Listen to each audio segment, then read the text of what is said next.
시편 제19편 말씀을 읽었습니다.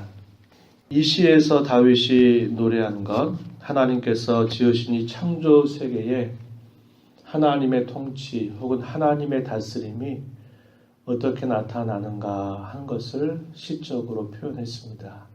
그리고 그 하나님의 다스림, 하나님의 통치가 자기의 삶 속에 어떻게 나타나고 있는가, 또 어떻게 나타나기를 그토록 그가 소망하고 있는가 하는 것을 전반부와 후반부에 나누어서 우리에게 잘 전달해 주고 있습니다. 우리가 잘 아신 바와 같이 하나님께서 창조하신 모든 세계를 다스리는 방법은 하나님께서 그 창조하신 세계에 끊임없는 질서, 규칙들을 하나님이 부여하시되 그분의 놀라운 능력과 지혜를 따라서 움직이도록 하나님께서 끊임없이 주관하신다 하는 부분을 우리가 기억하고 있고, 하나님께서 자기 백성을 다스릴 때는 어떻게 다스리는가? 가장 중요한 핵심은 하나님의 말씀을 통하여서 자기 백성들을 다스리신다. 그 말씀과 함께 역사하시는 성령께서 믿는 자의 심령 속에 함께 하셔서 그 말씀을 통하여 그로 하여금 하나님의 다스림을 받고 사는 것을 가르쳐주고 있다. 그 내용을 우리가 이걸 통해서 생각해 보게 되는 것입니다. 1절 말씀에 보면 하늘이 하나님의 영광을 선포하고 궁창이 그의 손으로 하신 일을 나타내는도다. 지으신 모든 창조 세계, 그것은 하나님의 영광을 반영하는 극장과 같다. 그런 이야기를 우리가 나누어서 썼죠. 하나님이 모든 지은 세계를 보면 그분의 솜씨가 어떠함을 알고 그분의 그 다스리시고 그분의 창조하신 그분의 능력이 어떠하신가 하는 것들을 우리에게 보게 한다는 겁니다.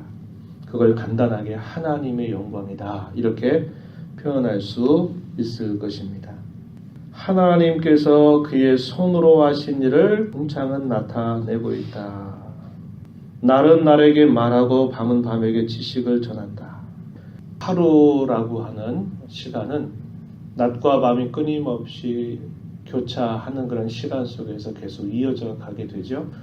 마치 이어달리기를 하는 경주자들이 바통을 받아서 힘써 달려가다가 어느 순간 그 바통을 다음 주자에게 그것을 전달해주면 그 바통을 받아서 또 힘써 달려가는 거죠.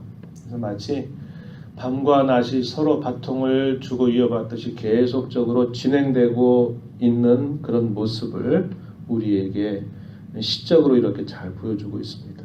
3절에 언어도 없고 말씀도 없고 들리는 소리도 없지만 4절에 그의 소리가 온 땅에 통하고 그의 말씀이 세계 끝까지 이루도다. 그의 말씀, 어떤 말씀일까요? 다스리시는 하나님의 통치, 그것을 이렇게 표현한 것입니다. 하나님의 통치가 온 창조세계, 그분이 지으신 모든 세계 속에서 온전히 미치고 있다라는 사실을 이렇게 표현했습니다. 5절, 6절 보면 해를 묘사할 때 이렇게 표현했어요. 마치 신방에서 나오는 신랑과 같고 자기에게 주어진 길을 달려가기 기뻐하는 장사와 같다. 이렇게 비유적으로 설명합니다. 이 표현들을 통하여서 마치 결혼을 하고 나온 신랑처럼 신선함이 있고 또 완주하고도 남는 힘이 많은 그런 장사와 같이 생동감이 있는 그런 모습을 이렇게 표현합니다. 하나님의 이러한 통치와 다스림이 조금이라도 어긋나게 된다면 우리가 살고 있는 이 세계는 유지되거나 보존될 수 없다라는 것을 우리는 알고 있습니다. 과학자들이 별의 행로라든지 또 태양계의 움직임이나 우리 지구가 기울어서 돌고 있는데 기울어 돌고 있는 그 각도가 조금이라도 만약에 틀어지게 된다면 우리 지구는 생명체가 다 파괴될 것이다 라고 이렇게 사람들이 보고 있어요. 그런데 수천 년 이렇게 오랜 시간 동안 다 지나오면서도 하나님께서 이 모든 세계를 그분의 능력의 말씀으로 다스림으로 하나님이 붙들고 계시다는 겁니다. 그 말은 온 창조 세계에 미치는 하나님의 다스림과 통치가 그대로 실현되고 있다라는 것을 우리에게 보여줘요. 이것을 노래하면서 다윗은 이제 자기에게로 관심을 돌립니다. 그런데 하나님이 자기를 다스릴 때는 어떻게 다스리시는가? 하나님의 말씀을 통해서 다스린다라는 것입니다. 그래서 그 말씀에 대한 칭송들 이런 것들이 7절 이하에서부터 길게 소개됩니다. 우리가 잘 기억하는 말씀이죠. 한번 보세요. 7절 여호와의 율법은 완전하여 영혼을 소성시키고 여호와의 증거는 확실해서 우둔한 자를 지혜롭게 하고 여호와의 교훈은 정직해서 마음을 기쁘게 해주고 여호와의 계명은 순결하여 눈을 밝게 한다. 여호와를 경외하는 도는 정결해서 영혼까지 이르고 여호와의 법이 진실해서 다 의롭다. 이렇게 말합니다. 뭘 말할까요?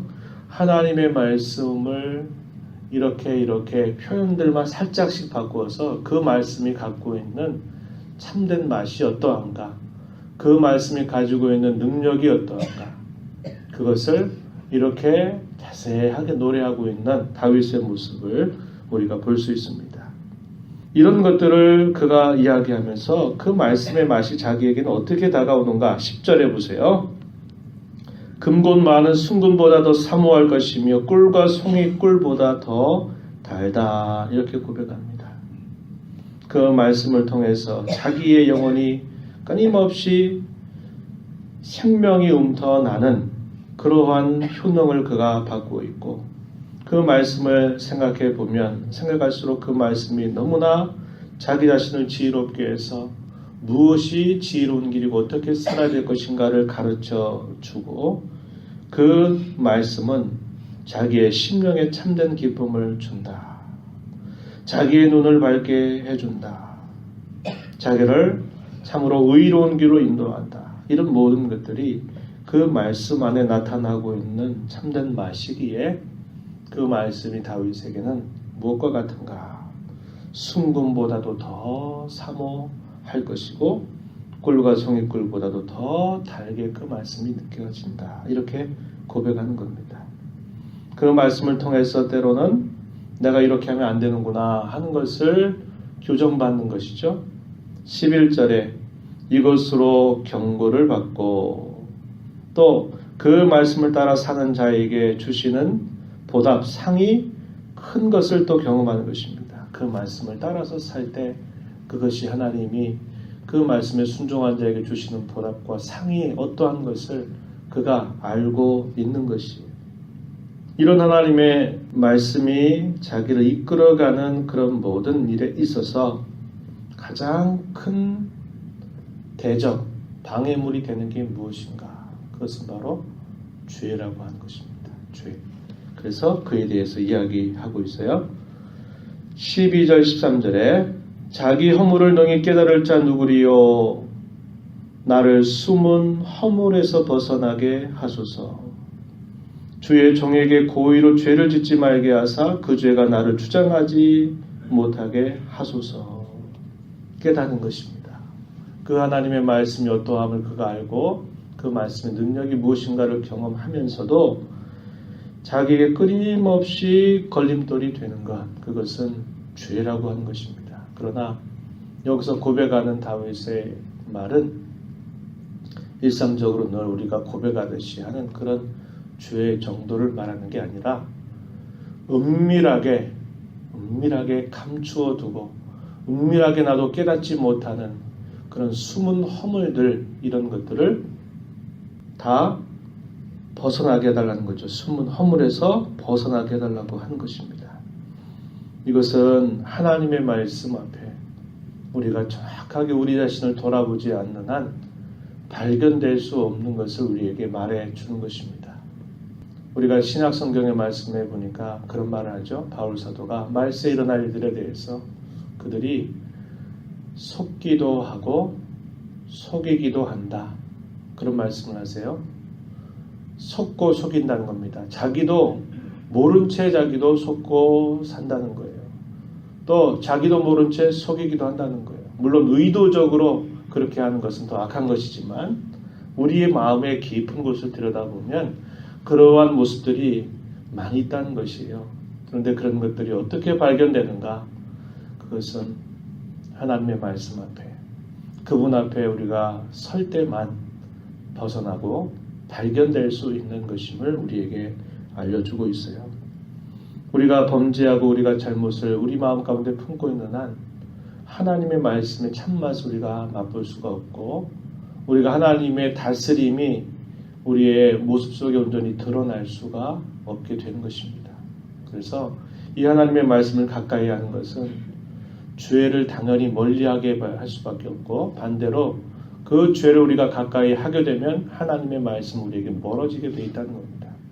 그래서 다윗은 하나님의 말씀이 온전히 내 모든 삶 속에 온전한 다스림으로 이루어지기를 그토록 소망하고 있는 모습을 보여주고 있어요. 마지막 절 보십시오. 나의 반석이시여 나의 구속자이신 여호와여 내 입의 말과 마음의 묵상이 주의 앞에 연락되기를 원하나이다. 그의 간절한 소원이 뭡니까? 주님 앞에 기뻐받게 되기를 주님께서 기뻐하시면서 받아주시기를 원한다는 겁니다. 뭐가요? 내가 하는 입의 말, 내가 마음에 묵상하는 것, 내가 마음에 생각하는 것, 그것이 다 주께 연락되기를 원합니다. 이것은 우리가 하나님 앞에 기도하는 것뿐만 아니라 우리가 일상의 삶을 살아가면서도 해당되는 그런 표현입니다. 우리의 마음속의 일상 속에서 우리의 말하는 것이 우리의 마음속에 품고 있는 우리의 생각, 우리의 동기, 우리의 어떤 목적, 우리의 의도 이런 것들조차도 주께서 기뻐 받으시기를 원하는 그런 마음을 가지고 우리가 일상의 삶을 살아간다는 것은 주님이 나를 다스리는 것을 내가 그분의 통치를 잘 받고 있다라는 것을 보여주는 아주 중요한 증거가 되는 것입니다. 여러분, 우리 예수 믿는 사람들, 성도가 된 저와 여러분은 하나님의 말씀을 통해서 성령께서 우리 안에서 다스리신다라는 사실을 꼭 기억하십시오. 그래서 말씀을 떠나서는 우리가 하나님을 가까이 할 수 없고 하나님과 교제할 수 없고 또 그분과 동행하는 삶을 살 수가 없고 그 말씀이 우리 안에 이러한 참된 맛으로 다가오게 될 때 주께서 우리를 그의 백성으로 온전히 다스리게 된다는 사실을 기억하며 오늘 하루를 허락받아 또 살아가는 저와 여러분이 하나님의 온전한 다스림에 순종하며 살아가는 복된 삶이 되기를 축복합니다. 하나님 아버지 감사합니다. 이 새벽 시간에도 저희들을 사랑하셔서 이 새벽을 일깨우며 주 앞에 서게 하신 것 베풀어 주신 크고 귀한 은혜입니다. 하나님 아버지 하나님의 다스림이 지으신 이 모든 창조 세계 속에 온전히 드러나고 있음을 고백한 시인 다윗은 그 하나님의 말씀이 자기의 모든 삶 속에서 온전히 이루어지기를 간절한 열망을 가지고 하나님 앞에 소원하며 살아갑니다.